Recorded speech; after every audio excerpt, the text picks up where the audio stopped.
Hey, so one of the first videos I put out in this little series was on good Zoom calls and how to make Zoom calls as good for everyone as possible. And a little while ago, I got an email because I subscribed to Seth Godin's blog. It's a great blog. He doesn't only write about Zoom tips.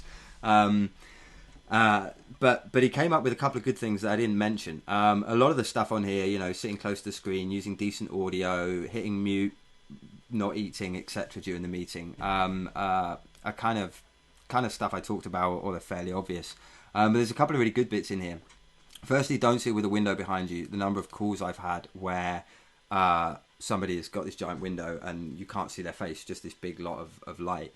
It doesn't take very long to just move.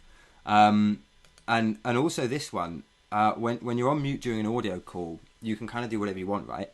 But when you're on mute on a video call, if everyone's on gallery mode, and you can see everyone's faces, your non-verbal cues are really, really important to making people feel like they're heard. So just like in a real meeting with someone's talking, you'd kind of nod or you'd and it make all those kind of non-verbal cues to say, yeah, I'm listening, I agree.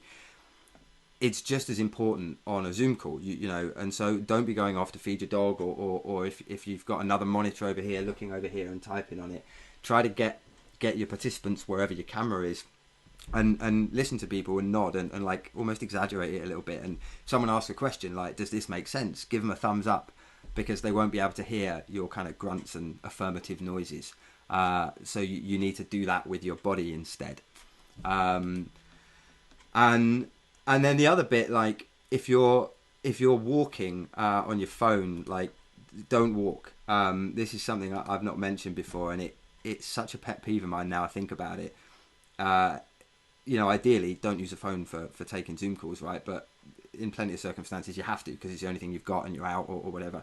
If you have to use a phone, don't walk around. The amount of times I've seen people trying to get on tubes and bustling through hundreds of people, or they're trying to do the shopping and pay for some stuff in a cafe while they're trying to do a call, and it's incredibly disorientating and disrespectful to the other people in the meeting.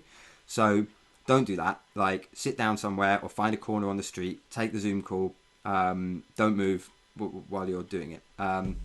So yeah, really good advice from Seth here. I don't really agree with this last one. I think animated backgrounds are kind of cool, but yeah, non-verbal cues and don't walk if you're using a phone.